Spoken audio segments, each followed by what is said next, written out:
이제 80쪽이고 여기서부터가 본문에 이제 왜 선생님들이 시험 문제 내실 때 많이 발췌하는 부분이 어디냐 했을 때 앞쪽보다는 여기가 더 많거든요. 그래서 기출문제들이 이렇게 나오는 데들 범위를 체크해 보면 이 조그만부터가 많이 나오는 부분이다. 그래서 우리가 좀 더 집중할 필요는 있다. 자, 이제 중략이 되고 나서 시작되는 겁니다. 그래서 조그만 한 개의 기쁨을 찾아서 뭔가 아까도 행복 찾던 이번에도 기쁨을 찾아서 첫 번째로 갔던 장소는 남대문이었어요. 자, 이 남대문에 갔는데 기쁨을 찾아서 갔습니다. 뭔가 재밌는 일, 즐거운 일 없을까? 남대문은 우리는 멀리서 지켜보지만 그 전에 실제 문이었으니까 안으로 밖으로 나가보기로 한다. 이제 안으로 밖으로 내가 이제 가봐야겠다.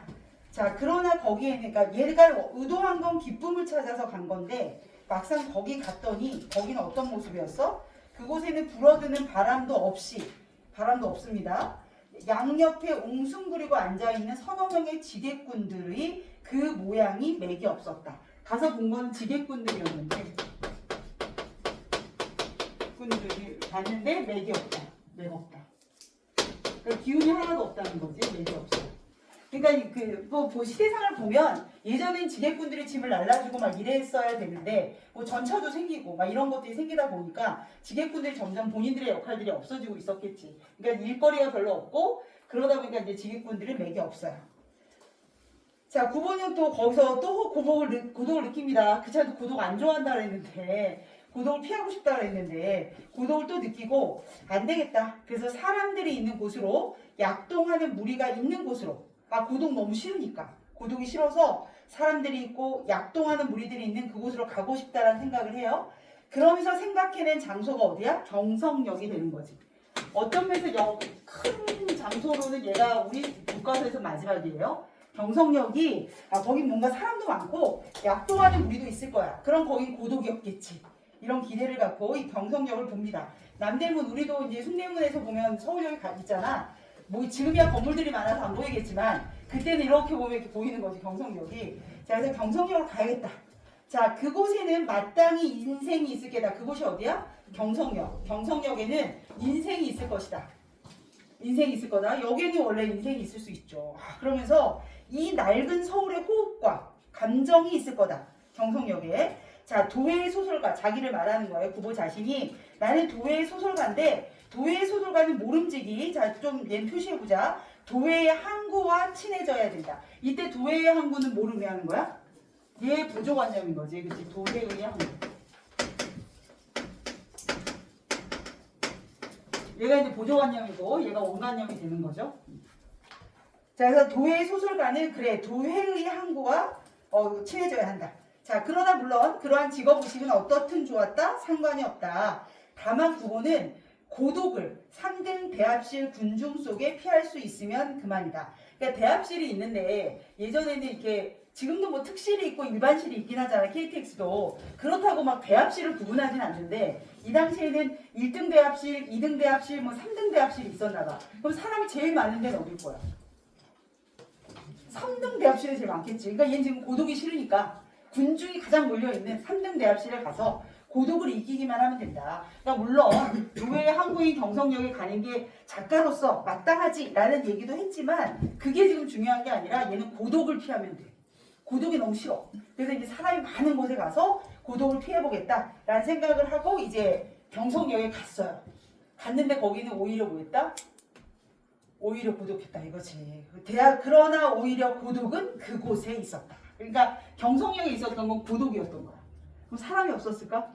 그건 아니래. 사람은 뒤지게 많대. 앉을 자리도 없이 사람은 엄청나게 많은데 근데 거기가 고독했다 이거지. 그래서 여기 오히려 고독이 있었대요. 사람은 아닌데 정선대. 왜 사람 써야 되니까 냅두죠. 자, 그래서 고독을 느꼈대. 이유인즉슨 아래에 나와 있는 겁니다. 산 옆에 끼어앉을 수도 없게 사람 뒤지게 많았고요. 그렇게 모여 있어도 그들의 누구에게서도 자 인간의 온정이 없는 거야. 인간 본래의 정이 없었다. 그걸 찾을 수 없었다. 그네들은 거의 옆에 사람에게 말 한마디 안 건네고요. 오직 자기네들 사무에 바빴고요. 그리고 간혹 말을 건네도 차를 몇 시에 타죠? 뭐 이런 거 있잖아. 그런 거 외에는 대화 안 해. 그네들의 동료가 아닌 사람에게 그네들은 변소에 다녀올 동안 짐을 좀 부탁하는 일도 없어. 들고 튈까봐. 자, 남을 결코 믿지 않는 그네들의 눈은 보기에 딱하고 또 가엾없다. 이런 거죠. 밑에 써있는 내용들 좀 주의 깊게 봐주세요. 인간미를 잃은 사람들. 따뜻한 인간미를 상실하고 인간관계가 단절된 모습으로 보는 겁니다. 그래서 무리는 사람은 무지 많았지만 사람은 굉장히 많았지만 사람은 많았으나 거기서 얘는 뭐 했어? 고독을 느낀 거지. 왜냐면 이유는 뭐라고 쓰면 좋을까? 이유는 뭐였다? 인간의 온정이 없었어. 인간의 온정이 없었어. 이래서 얘가 느꼈어요.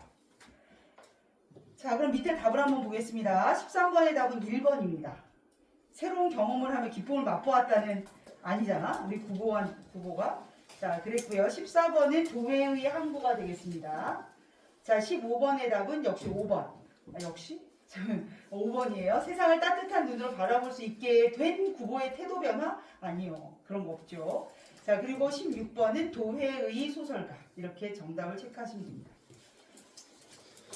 자, 다음 페이지. 자, 구보는 한 구석에 서서, 자, 이제 대합실에 갔고요. 경성역 3등 대합실에 갔는데 그 구석에 서 있는 거야. 그러니까 얘가 지금 현재 있는 위치는 어디냐면 3등 대합실인 거지.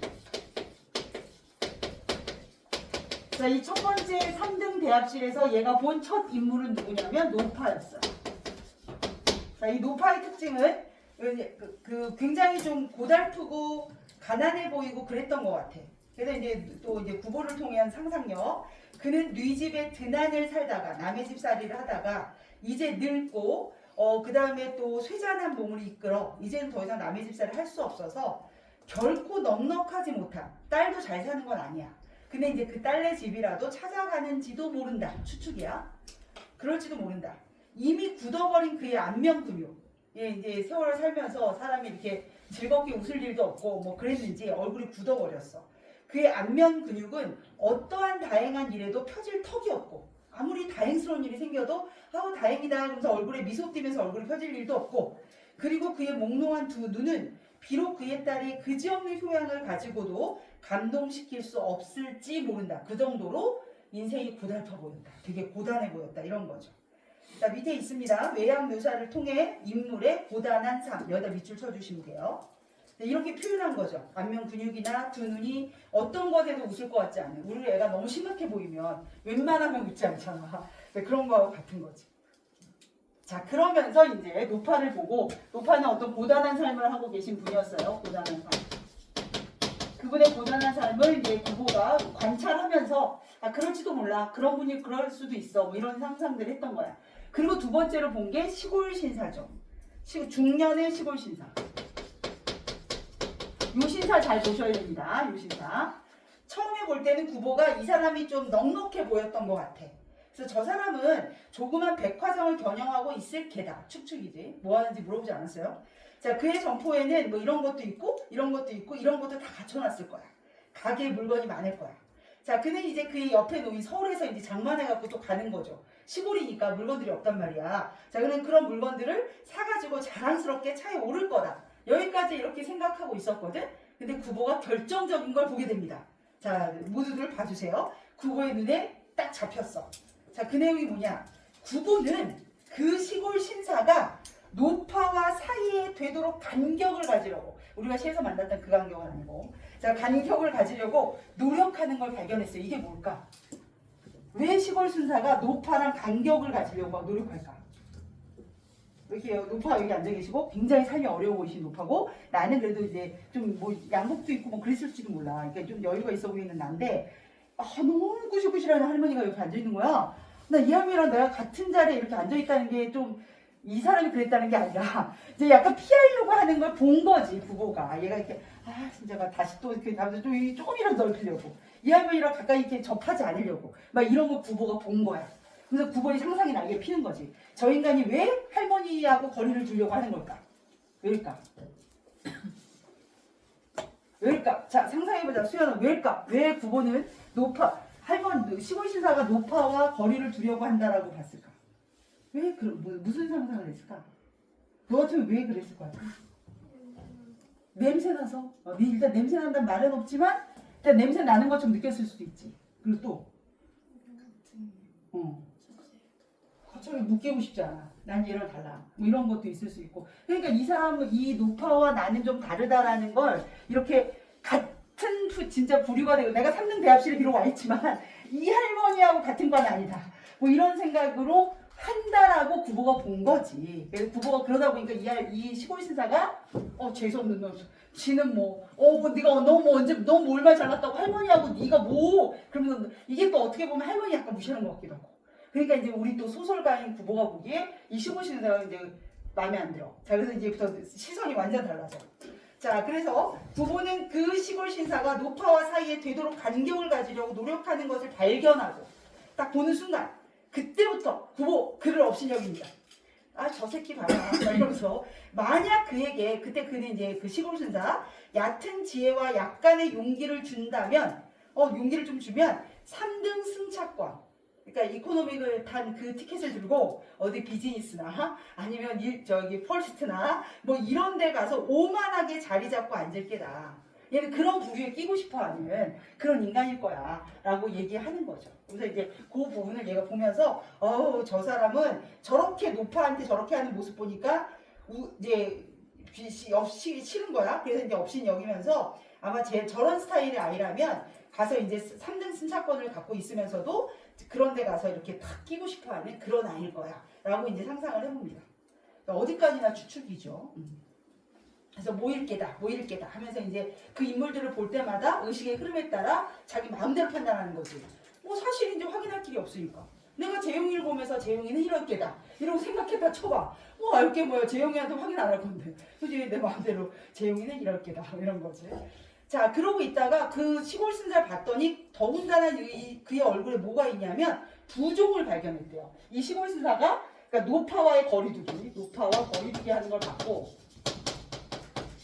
이걸 관찰했고 또 하나 뭐냐면 부종을 본 거야. 부종. 얼굴 이렇게 막 부었나 봐.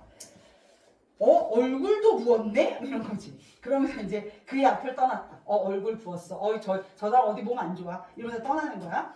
그러면서 이제 생각에 심장염인가? 뭐 이런 생각을 하면서 그뿐 아니라 자기 아픈 것도 생각난 거야. 왜 나는 아픈 사람 보면 누구 조는 애 보면 이렇잖아. 쟤 되게 피곤한가 보다. 그래서 나 피곤한 것도 막 느껴지잖아. 나도 피곤한데 뭐 이런 거 있잖아. 얘도 그러니까 얼굴에 부종이 있는 걸 보더니 그러면서 나 아픈데도 막 생각나. 만성위 확장. 새삼스러이 생각해내지 않으면 안 되었다. 자, 그래서 이제 구보가 장소를 이동해서 어디로 갔냐면 표시해 줄게요. 매정역. 자, 두 번째 경성역에서 두 번째 장소는 매정 옆입니다. 매정 옆에 갔어. 자, 그랬더니 거기서 또 발견한 사람이 누구냐면 또 아픈 분입니다. 그는 그곳에서도 역시 병자를 본다. 역시라는 말을 또 이제 우리가 추정해 보면 당시에 좀 병자가 많았다 보다. 근데 이제 요 밑에 보시면 경성 곳곳의 병자들의 모습을 통해 당시 사람들이 육체적, 정신적으로 병들어 있음을 보여주려는 걸 수도 있다. 왜냐면 얘가 역시란 단어를 썼잖아요. 그러니까 이 사람도 부종인데 저기도 역시 또 아픈 사람이 있어. 자, 40세 노동자고요. 뭐 이렇게 됐는데 바세도우시 병이래요. 자, 한 두 줄 건너왔습니다. 그것은 누구에게도 결코 깨끗한 느낌을 못 준대. 그래서 신기한 건 뭐냐면 이때 여기 3등 대합실에 사람이 많았다 적었다.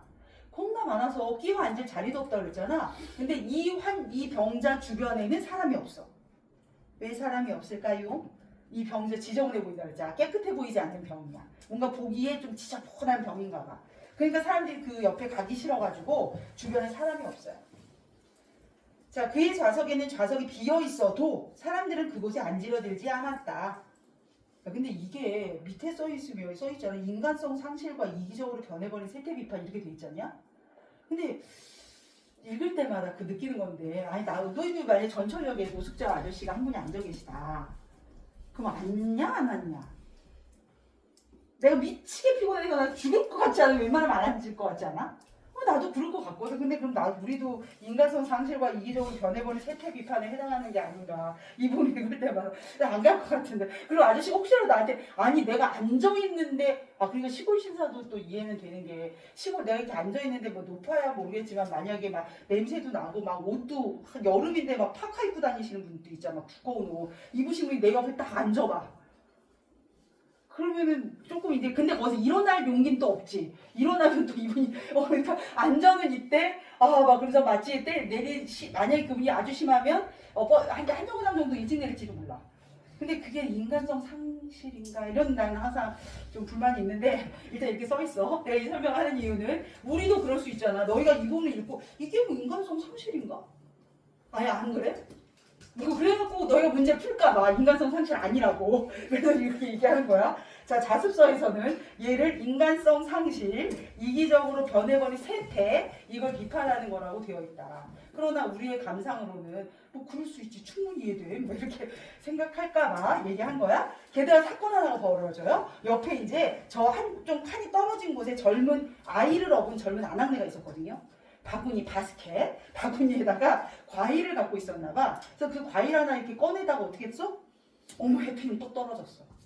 그 당시 일제강점기에 과일도 귀했을 텐데 또 떨어졌어. 근데 그 과일은 동그랗잖아? 굴렀어. 자 그래서 어디로 올라 해피면?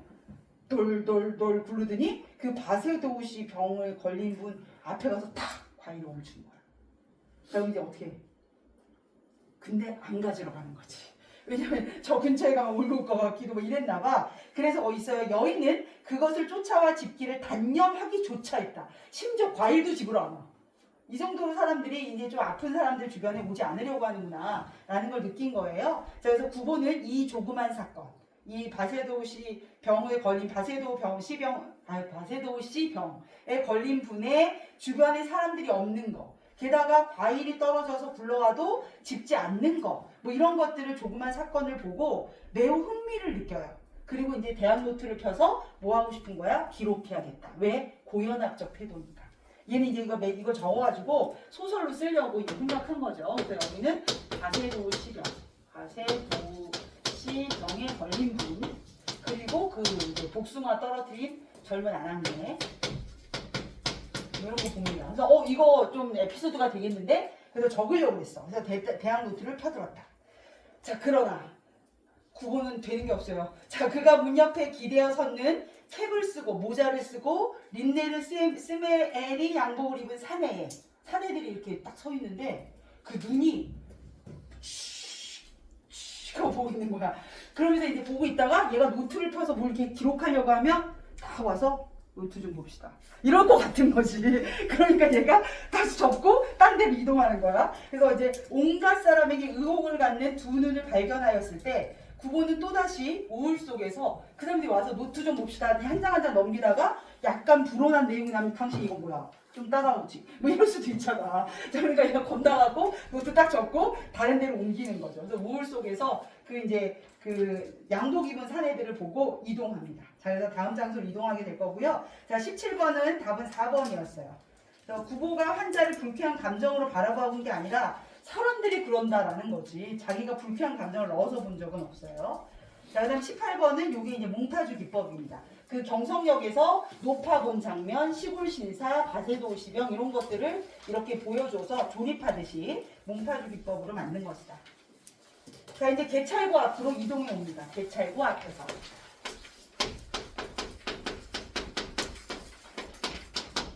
자, 이거 이제 어쩔 수 없이 대학 노트 살짝 접고 다시 왔는데 여기에 두 명의 사내가 나타납니다. 두 명의 사내. 자, 근데 이 두 명의 사내는 뭐 파나마의 무시 도르마기 노랑 좀 깨지 노랑 구두. 솔직히 구두가 노란색이면 어떨까? 노란 구두 본 적 있어요? 노란 구두? 유치원 때 빼고. 근데 이 아저씨도 사내인데 노란 구두. 거기다 또 상상해봐. 두루마기를 입었어. 못이 두루마기를 입고 여름이었나 보다. 못이 두루마기를 입고 노란 구두를 신고 이러고 있는데 손에는 보따리도 없어요. 그들은 구보가 확신하기에 무직자들이다. 일종의 실업자, 직업 없음. 거의 다 근데 이 무직자들은 당시에 뭐를 했냐면 금광 중개상의를 많이 했대요. 실제로 우리나라 이제 학습 활동을 확인하시면 되지만 실제로 1930년대 진짜 일제강점기 구한 말부터야 우리나라 금이 많았대. 그래서 이렇게 미국하고 무슨 조약 쓰고 뭐 어디랑 조약할 때마다 거기 무슨 항목이 있냐면 금광 채굴권을 주잖아. 진짜야. 이게 막 금광 채굴걸 막 준단 말이야. 우리 그러면 이제 금광 채굴을 하면 생각해봐. 금광 채굴 니네 노다지 알아? 노다지? 노다지 그게 노터치잖아. 누가 얘기해줬지? 내가 얘기하기 전에. 어? 그랬어 진짜. 그래서 노다지가 노터치잖아. 그래서 이제 그게 우리나라가 이제 관리자는 외국인들이 이제 금광 채굴권을 따면 관리하는 애는 외국인들이 들어오겠지만 실제로 거기서 채굴을 하는 애는 우리나라 사람들이었을 거 아니야. 그럼 우리나라 노동자들이 막 채굴을 해. 근데 보니까 막 금이 나와. 신기하잖아. 와 금이다 그러고 손 대려고 하면 그 관리자들이 어떻게 하겠어? 손 대지 마 이럴 거 아니야. 그럼 이제 노타치 그러면은 얘 우리 교회는 노타치 노다지 이걸 노다지라고 그러는구나 뭐 이렇게 생각한 거지. 그래서 이게 노다지란 말이 생긴 거야. 그 정도로 우리나라 금이 많았대요. 그러니까 이제 근데 금을 우리나라 사람들이 주로 채굴을 하는 게 아니라 대부분 이제 일본인이나 이제 서양인들이 채굴을 했는데 그 중엔 간혹 우리나라 사람들도 채굴에 관여한 사람들이 있었겠지. 그럼 걔들은 졸부가 되는 거지. 갑자기 벼락부자가 되는 거고. 근데 이제 대부분은 그게 금광이 쉽게 잡히는 건 아니니까 하다가 쫄딱쫄딱 망하고. 그래서 우리 김유정의 소설 중에 금 따는 콩밭이라는 소설이 있어요. 거기서 갑자기 콩밭에서 이 금광의 맥이 일로 지나가고 있대나? 그 콩밭으로? 그렇다고 해서 이제 그 땅을 다 뒤집어 엎어버리는 그런 나오는 소설이 있거든. 막 그 시대가 그랬단 말이야. 그러니까 이제 우리 구보씨도 보는 거죠. 그래서 금광 중개상이 틀림없다.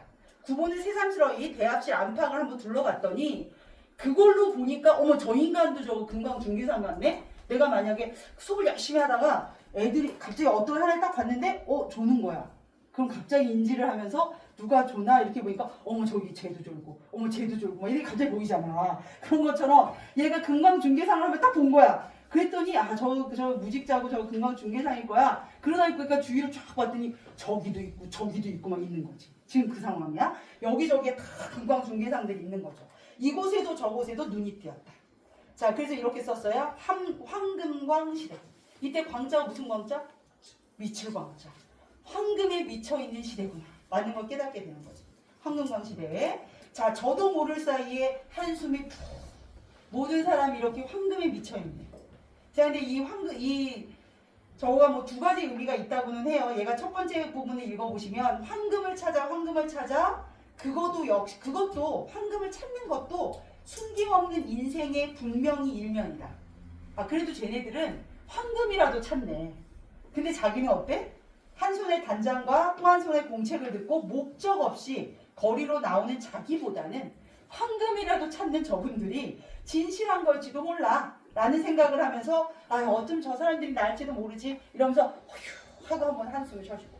자, 또 다른 한숨의 이유는 이거죠. 시내의 산재에 따른 흩어져 있는 무수한 광무소 뭐 이런 것들 전부 이제 아마 금광과 관련된 얘기들인가 봐. 인지대 뭐 어쩌고 저쩌고 출원 등록구 광구. 이게 무수하게 많다는 거야. 조선 전토의 7할 무려 70% 이걸 막 다 파헤치고 있나 봐. 자, 시시각각으로 사람들은 졸부가게 되기도 하고 몰락하기도 했다. 자, 그러면서 다시 한번 황금광 시대.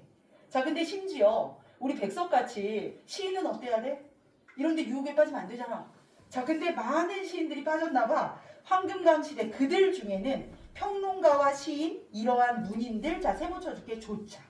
원래 문인들은 백석처럼 고결하게 가난하더라도 나는 이 고결함을 지키겠다 이래 줘야 되는데 막 이제 시인들도 이 황금강에 뛰어드는 거야. 이렇게 이런 걸 생각하죠. 자 그러니 한숨이 안 날 수가 없지. 어휴 이런 거죠. 그래서 이 한숨의 의미 이렇게 기억해 두시면 되겠어요. 자 그 다음 장이 나는 좀 이렇게 독해할 때 오독이 나올 수 있는 부분 같으니 집중. 자 구보는 일찍이 창작을 위해 그의 벗의 광산에 가보고 싶었어요. 광산에 가보고 싶었던 이유는 뭐야? 목적? 창작을 위해서.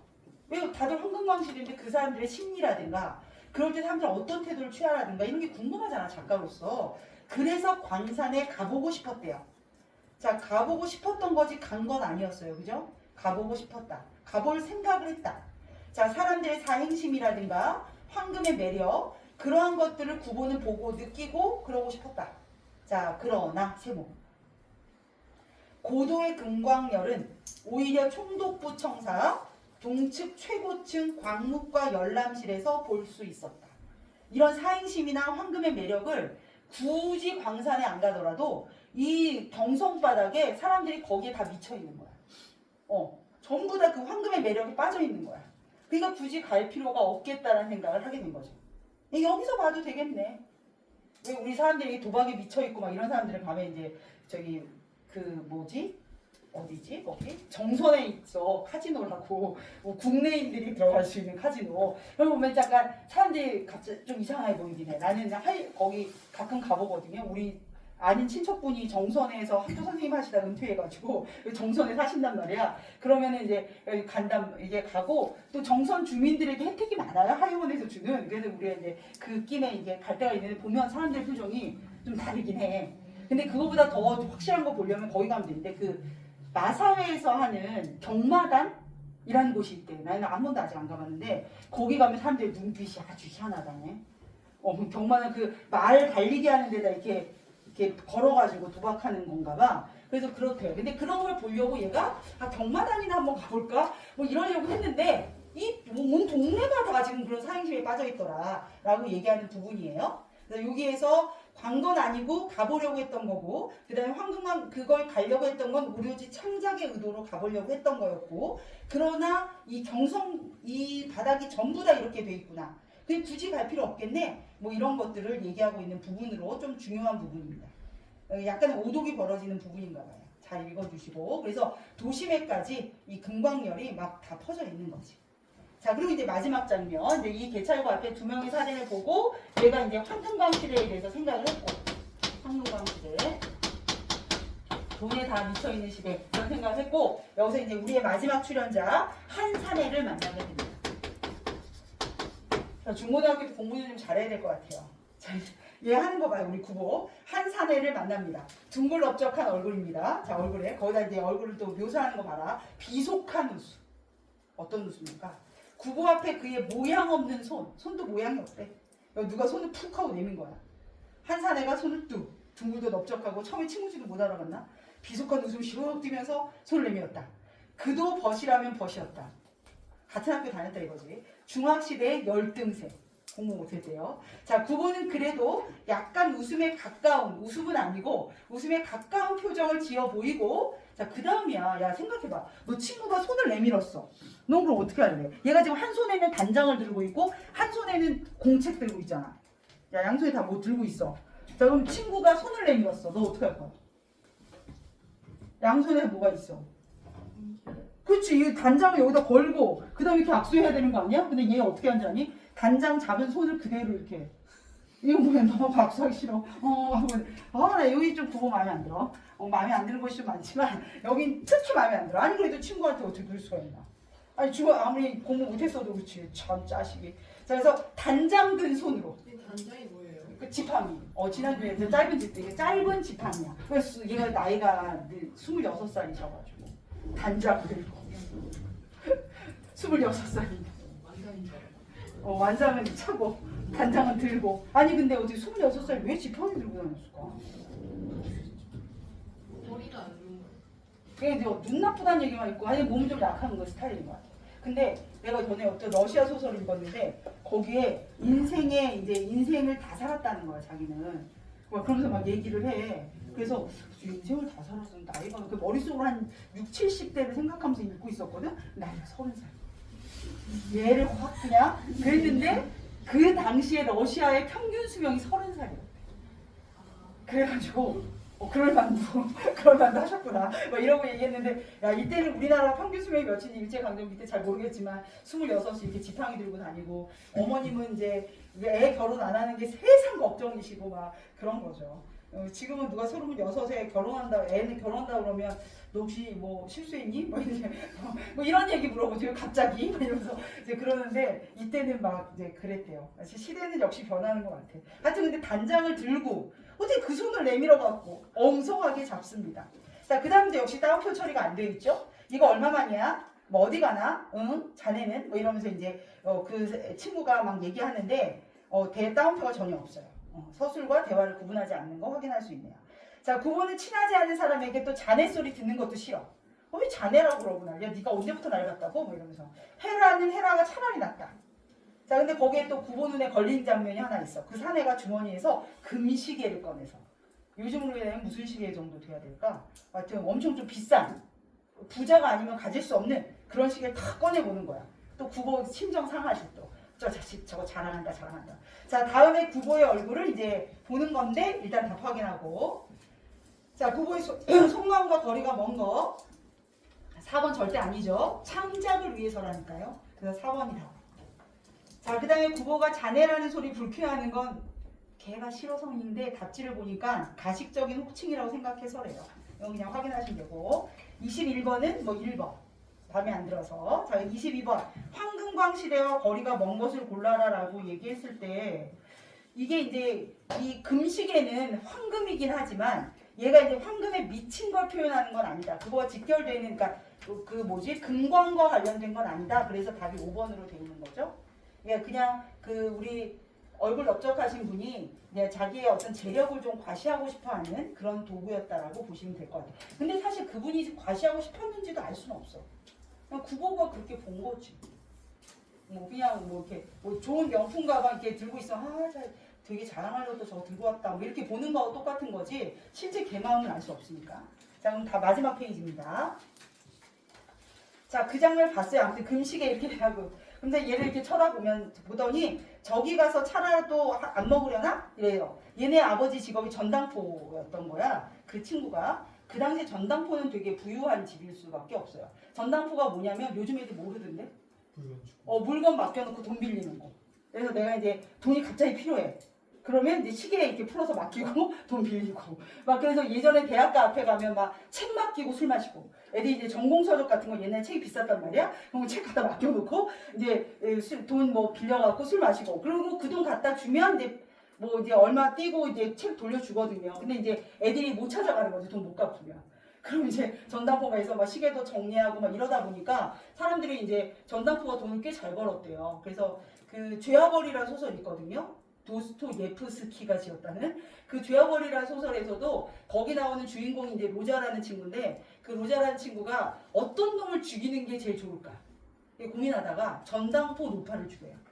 그 죽임을 당하는 분이 전당포 노파야. 그리고 그의 동생 2명 죽이거든요. 그리고 이제 얘가 막 계획적으로 하지. 그러니까 이 친구가 이런 결심을 한 거야. 나는 평범한 인간인가 비범한 인간인가? 궁금하지 않아? 나는 과연 평범이냐 비범이냐? 그래서 얘가 무슨 생각하냐면 알렉산더는 그렇게 많은 사람을 죽여도 영웅이잖아. 근데 우리는 누구 하나 죽이면 죄인이잖아. 그러니까 차라리 많이 죽이면 영웅이 될 수 있다는 거야. 아주 엄청나게 많이 죽이면 영웅이 될 수 있다. 근데 그걸 견딜 수 있으면 그러니까 영웅인 거고 한 사람 죽이고도 벌벌 떨고 막 뭐 이러면은 너는 범인이니까 평범한 사람인 거야. 그래서 자기가 실험을 해야겠다고 생각했어. 그래서 그러면 실험을 하려면 그러면 누구를 한번 죽여봐야 하잖아. 내가 진짜 범인인지 비범한 인간인지. 근데 내가 누구를 죽여야 그래도 좀 덜 미안할까? 나쁜 사람을 죽여야 될 거 아니야. 돈만 밝히고 막 이러면서 이제 얘가 연구해갖고 그 말에 전당포 노파를 죽이기로 결정한 거지. 왜냐면 전당포가 좀 그런 직업군이다. 그래서 이제 걔를 죽였는데 거기 나오는 주인공은 완전 범인이어갖고 막 벌벌벌 떨고 난리도 아니야. 그래서 난리도 아닌 걸로 나오는데 그래서 지가 막 양말짝도 막 되게 디테일한 묘사가 좀 나옵니다. 근데 그래가지고 우리가 전당포란 직업군이 좀 그래. 그래서 여기서도 약간 무시가 좀 깔릴 수밖에 없죠. 그러니까 돈은 많지만 별로 이렇게 그 사람들이 좋아하지 않는 그런 직업군이라고 볼 수 있다. 여기 시험에 나오진 않겠지만 해줬어. 해봤어. 자, 전당포집의 둘째 아들 구보는 그러한 사내와 자리를 같이 하고 싶지 않아. 자, 그럼 싫다고 해야 되잖아. 근데 우리 구보 또 누구야? 우유부단으로 또 어디 가면 뒤지지 않잖아. 내가 또 대답 못해요. 저물쩍 있다가 끌려간 건 아니지만 따라가게 됩니다. 자, 그러나 그러한 경우 한 개의 구실을 지어 그의 호의를 사절할 수 있도록 우리 구보는 용감하지 못해요. 자, 그 사내는 앞장을 탁 씁니다. 자, 그럼 저리로 가지. 자, 그런데 그 말은 구보에게만 한 말이 아니었어요. 옆에 한 여자가 있었어요. 우리 또 구보 또 슬프게. 구보 지금 여자친구도 없고 그래 결혼 못해갖고 엄마한테 지금 쿠사를 먹고 나왔는데 구보는 자기 뒤를 따라오는 한 여성을 보았다. 그는 한번 힐끗 보기만 해도 한 사내 애인이 된 티가 분명해. 제 애인이구만. 그 다음 말 진짜 웃기지 않냐? 어느 틈엔가 이런 자도 얼굴도 넓적하고 비속한 웃음과 게다가 막 이런 애도 연애를 하는 시대가 왔나? 뭐 이런 거지. 뭐 얘는 하면 안 돼. 자, 새슴스레 이 비천한 얼굴 다시 쳐다봐. 걔 얼굴을 보고 야 저 얼굴에. 그리고 여자도 한번 보고 야 진짜 너무한 거 아니야? 뭐 이런 생각 했나 봐. 어느 틈엔가 이런 자도 연애를 하는 시대가 왔나. 새삼스러워. 그러면서 생각이 났지. 아 근데 쟤는 금시계가 있었지. 그러면서 그러나 서정 시인조차 황금강으로 나서는 때다. 근데 지금 얘네 아빠가 전당포하고 얘는 금시계도 있고 이렇게 돈 있는 애니까 저 얼굴이지만 여자친구가 있구나. 뭐 이런 생각을 했나 봐. 구보 이거 이 시대에 비판하면 비판할 게 참 많네요. 우리 시대의 잣대로. 그러면 이 사람이 막 외모로 막 이럴 수도 있는데 이런 생각을 했대. 자 의자에 가서 가장 자신 있게 앉아 그는 주문을 합니다. 애가 좀 이렇게 저기 한 게 없는 애인가 봐. 남을 의식하지 않는 스타일인가 봐. 그 중학교 때 열등생이었던 친구는. 자 그는 주문을 들으러 온 소녀에게 나는 가루피스 이럽니다. 자 가루피스가 어떤 음료인지 잘 모르겠지만 이제 좀 약간 서양적이고 뭐 외설한 색채를 갖고 있다고 해요. 그게 어떤 느낌인지 모르겠어. 그래서 나는 가루피스 그러는 거야. 그러면서 구보한테 자네도 그걸로 하지? 이렇게 얘기했어요. 자 그러자 구보는 거기서는 황급하게 고개를 막 흔들면서 나는 홍차나 커피로 하겠다라고 얘기해요. 자 음료 칼피스를 아마 이게 가루피스가 칼피스인 것 같은데 구보는 좋아하지 않는다. 그것은 외설한 색채를 갖는다. 외설하다는 건 약간 야하다 이런 뜻이에요. 또 그 맛은 결코 그의 미각에 맞지도 않았다. 구보는 차를 마시면서 이제 마지막 얘기가 나와요. 문득 픽다점에서 사람들이 취하는 음료를 가지고 그들의 성격이나 교양, 취미 이런 거를 알 수 있지 않을까라는 생각을 해봐요.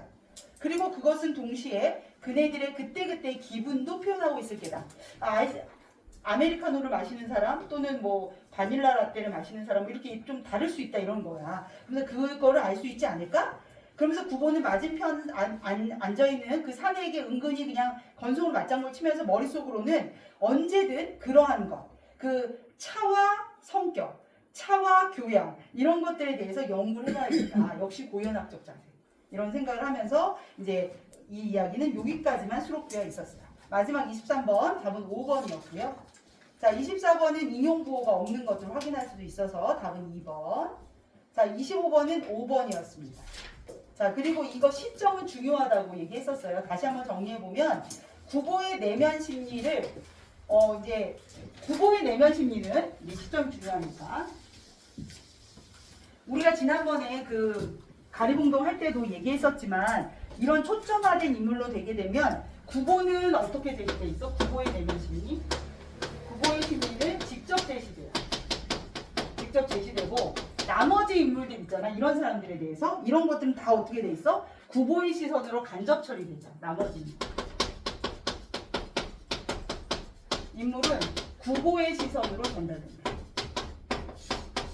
요거 자 구분 해주시고 요거 시점 중요하다고 얘기했어요.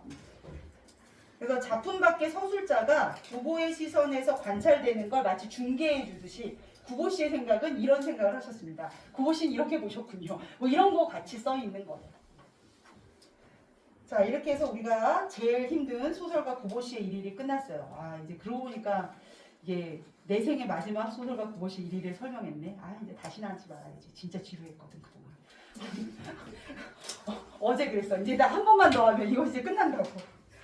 자, 그 다음 페이지 한번 가보겠습니다. 84쪽에 작품 한눈에가 나와 있고 시점 중요해요. 이 소설은 시점 분명히 출제하실 거고. 자, 그 다음에 창작 기법도 잘 보셔야 됩니다. 의식의 흐름 기법, 그 다음 몽타주. 이 몽타주는 조립하다라는 의미를 갖고 있다는 거 기억하시면 될 것 같아요. 자, 그 다음 고연학적 창작 기법도 알아두시면 되겠고. 자, 그 다음에 뭐 이제 병을 바라보는 시선 이런 것들을 한 번씩 쭉 읽어보시면 될 것 같습니다. 그다음 여로용 구성이라는 것도 체크해 주시면 되겠고 학습 활동으로 갈게요. 자, 이 학습 활동에서 1번이 지도가 나와요. 화신상에는 여기는 사람이 우리나라 사람이었다고 하고요. 여기 그 옆에 있는 그 옆이냐 뒤냐 그 이상의 날개에 나오는 거기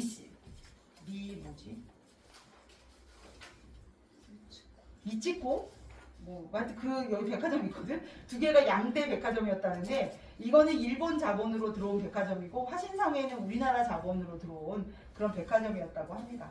아무튼 화신상회가 있고 그다음에 이렇게 지도가 돼 있네요. 이렇게 전차 타고 가다가 경성역 얘기도 나오고. 그래서 우리가 이게 여로형이다 보니까 관찰한 대상 그때 어떤 생각과 느낌을 가졌는지는 잘 정리해 주셔야 돼요. 여기도 잘 정리되어 있습니다. 학습활동에 젊은 내외의 아이, 뭐 이제 색시, 뭐 이거 쭉 봤던 것들 잘 체크해 주시면 되겠어요. 그래서 1번이 화신상해, 2번이 전차, 3번이 경성역 이렇게 쭉 돼 있다. 잘 확인하시고, 자, 그 다음에 이제 2번 문제 보시면 구보는 왜 교회를 좋아하지 않았는가? 그거는 이제 교회를 두려워해서다라는 내용이 나와 있습니다. 자, 그리고 3번 문제는 이제 모더니즘에 대한 얘기가 좀 나와 있어요. 여기는 한번 읽어보겠습니다.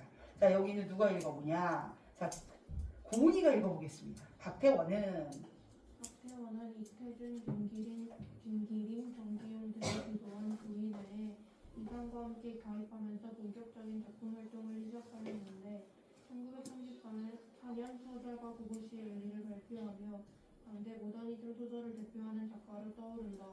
옆구리에 대한 노트를 끼고 군대화가 진행 중인 경성 중심의 거리를 할일없이 떠돌다가 밤늦게 집으로 돌아오는 것으로 끝나는 이 하루 동안의 얘기는 작가 박태환의 일기이자 당대에 살던 무력한 지식인들의 일을 보고서이다. 일반적이지 않은 이 소설의 전개 방식은 독특한 근대성을 구성하는 요소로 작용한다. 무료하게 이리저리 기웃거리며 작가가 스케치하는 풍경을 따라가다 보면 근대의 문명이 가져온 야릇한 새로움과 함께 그 이면에 스치는 현대인의 소외된 심리를 만나게 되는 것이다. 예, 여기서 중요한 단어들은 자, 네 번째 줄에 있는 모더니즘 소설입니다. 요 용어를 알아두시고 구인회는 9명이서 만드는 회다 그래서 구인회인 거고요. 그 다음에 이제 네 번째 줄에 모더니즘 이 분들이 모더니즘을 좀 추종했었고, 자, 그 다음 끝에서 네 번째 줄에 자, 무료하게 이리저리 기웃거리며 자, 1번 작가가 스케치하는 풍경 마치 이제 고연학적 자세로 스케치하듯이 쭉 기록해줬고, 그거를 쭉 따라가다 보면 그 당시에 근대 문명이 가져왔을 자, 2번이에요. 야릇한 새로움 이런 것도 느낄 수 있어. 자, 근데 세 번째 거기서 뭔가 모를 현대인의 소외된 심리를 느낄 수 있다. 이 세 가지는 정리해 두시면 되겠습니다. 자, 그 다음 1번 문제로 가시면 우리가 지금까지 배운 대부분의 소설들과 비교했을 때 기억에 관해 설명해 보자라고 되어 있어.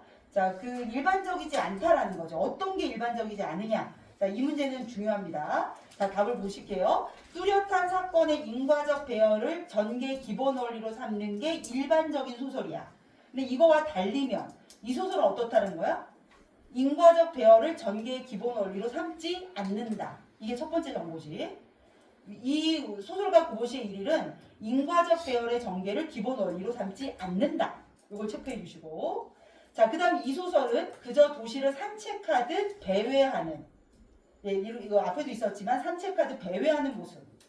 자, 그 다음에 이런 시간들 속에서 뭐예요? 관찰하고 생각한 것을, 자, 그 다음에 사파처럼 나열했다. 요것들은 기억하시면 좋겠어요. 인과적 배열 X. 자, 그 다음 산책하듯 관찰하고 생각한 것을 자, 사파처럼 나열했다. 요걸 기억하시면 되겠습니다.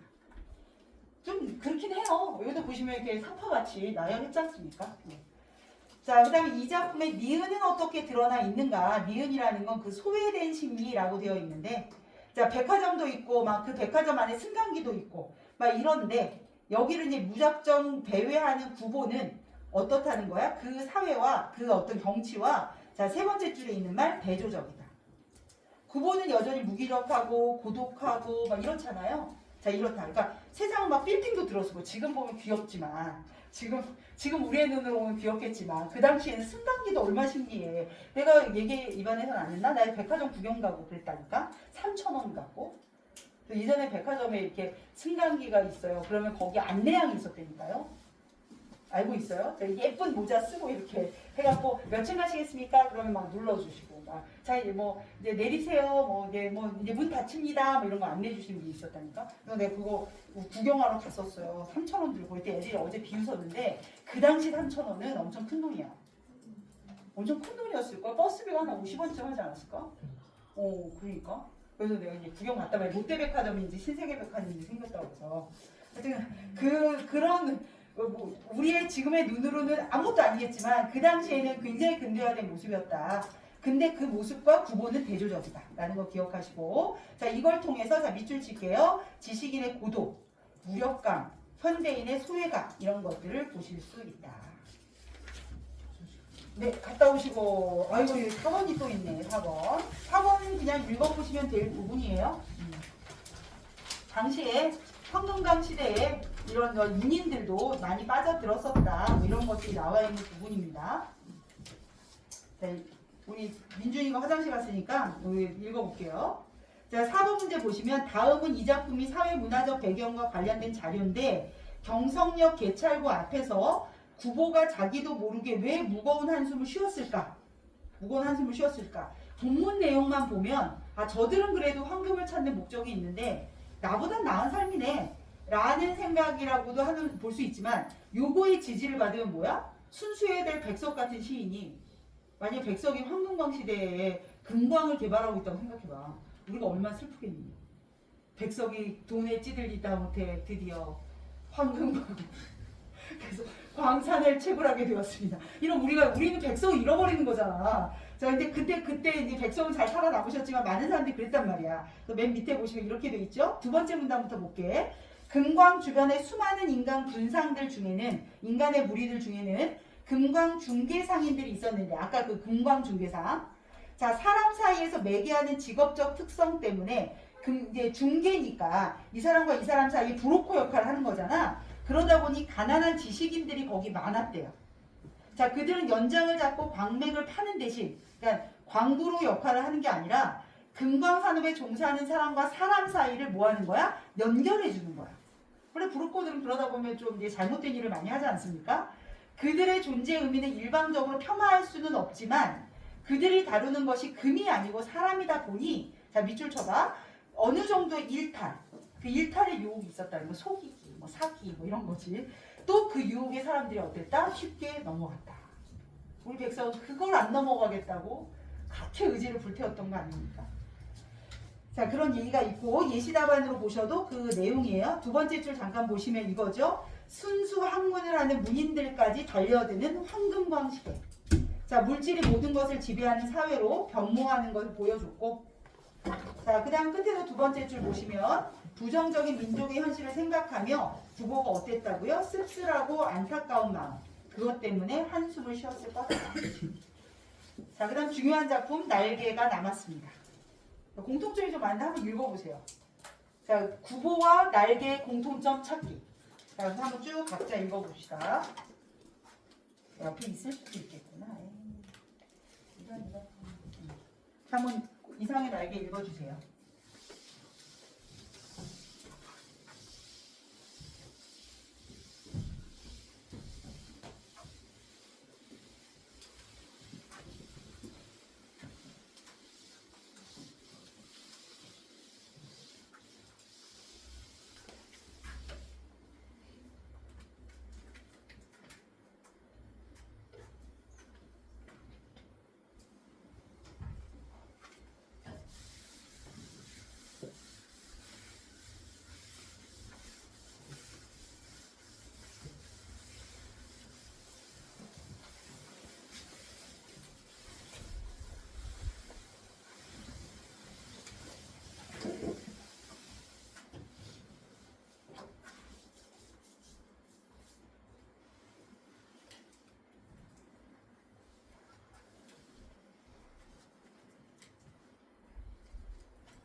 자, 공통점 뭐가 있을까? 공통점. 얘 나이가 똑같다? 26살? 시험에 안 나와. 자, 근데 이건 나와. 경성령.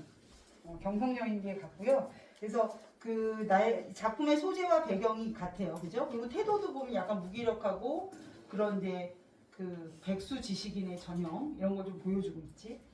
근데 시점은 달라요. 여기는 1인칭 주인공 시점입니다. 그래서 여러 번 자동차에 치일 뻔하면서 나는 이때 나의 동그라미 쳐주시고 이 소설의 시점은 1인칭 주인공 시점으로 돼 있다는 거. 근데 아까 그 우리 그 구보 씨도 홍차나 커피로 하지 그랬었거든. 커피 좀 좋아하시는 것 같은데 이분도 커피 좋아하세요. 커피 좋다 뭐 이러는 거지. 그래서 여러 번 자동차에 치일 뻔하고 막 이러면서 경성역을 찾아갔고 뭐에서 이제 입가심을 하고 싶어서 커피가 좋다. 근데 주머니에 돈이 하나도 없어. 주머니에 갑자기 나왔거든 얘가. 원래 방에만 있던 사람인데 갑자기 나와서 그래서 어떡하지? 아뜩해졌다. 나는 어디선가 그저 맥없이 머뭇머뭇거리며 어쩔 줄 모를 뿐이었다. 자, 오른편으로 넘어와서 얼빠진 사람처럼 그저 이리저리. 이거 방황하자 방황. 목적도 없이. 똑같이. 자, 나는 어디로 드립다 쏘다녔는지 하나도 모른다. 구보는 그래도 어디 갔는지 좀 아는 것 같은데 얘는 하나도 모르겠대. 내가 어딜 쏘다니고 있는지도. 자, 다만 몇 시간 후에 여기 미스코시 옥상. 여기가 이제 또 아주 유명한 백화점이었다고 하고요. 자, 여기에서 이제 여기 와 있다는 거 이제 깨닫게 되는 거야. 내가 어쩌다 여기 와 있지? 뭐 이런 거지.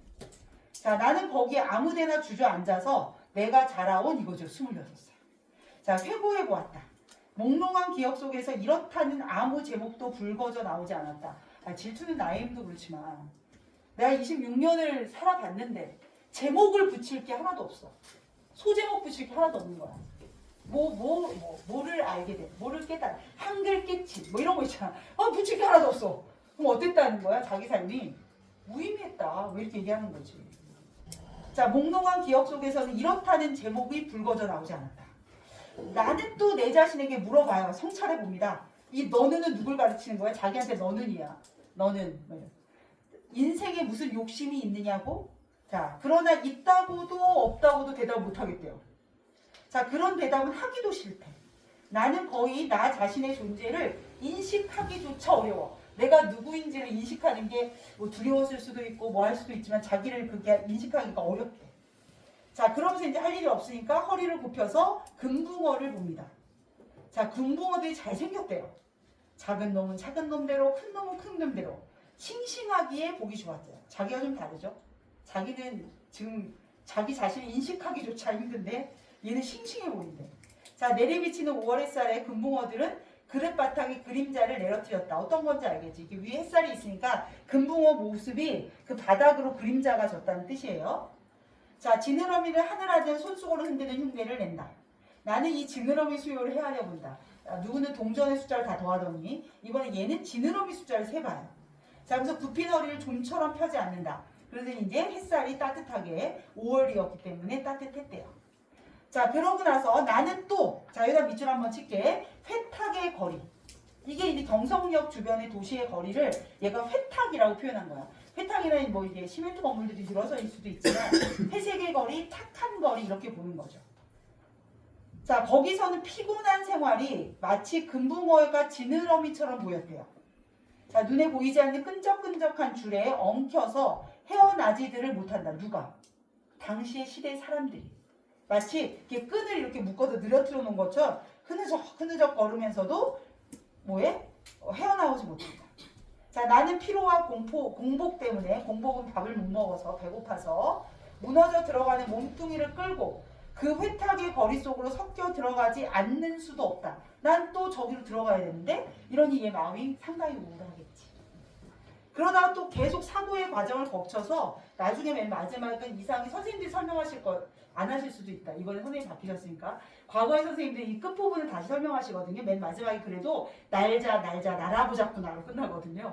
그러면서 다시 뭐 이제 다시 한번 날겠다라는 의지를 보여주는 게 마지막 끝부분에 나오긴 합니다. 그래서 제목이 날개인 건데 우리 거에는 없네요. 자, 그 다음 이상의 날개도 역시 이게 모더니즘 소설 중에 하나고요. 특징 맨 밑줄 치시면 의식의 흐름 기법이라고 되어 있어요. 자, 그래서 공통점들을 다 보실 수 있습니다. 무기력한 거라든가 뭐 경성역의 풍경이라든가 이런 거 유사하다라는 게 정리되어 있어요. 다만 다른 것은 시점이 다르다. 자, 이제 끝났고요. 자, 이제 이어서 하나만 더 보고 그 다음에 우리 기출 문제를 풀어볼 건데 저기 그 어느 날 고공에서의 학습 활동만 체크하고 넘어가겠습니다.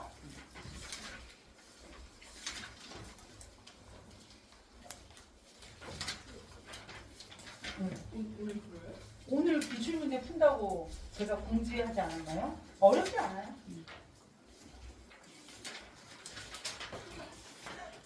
공부들 전혀 기본 실력 우리가 또 살아있는 기본 실력 몇 쪽이야? 231? 감사해요. 231. 자 어느 날 고공에서도 또 우리 그 어떤 분이신지 아시겠죠? 그분과의 만남이 있었고 자 그분은 이제 절정에 서 있지 못하고 비켜 서 있는 게 특징이었잖아. 1번을 꼭 기억하셔야죠. 옛날에 한 10년 전에 절정에 다빈 적이 있었다. 단다고. 한 10년 된 것 같아. 10년 더 됐나?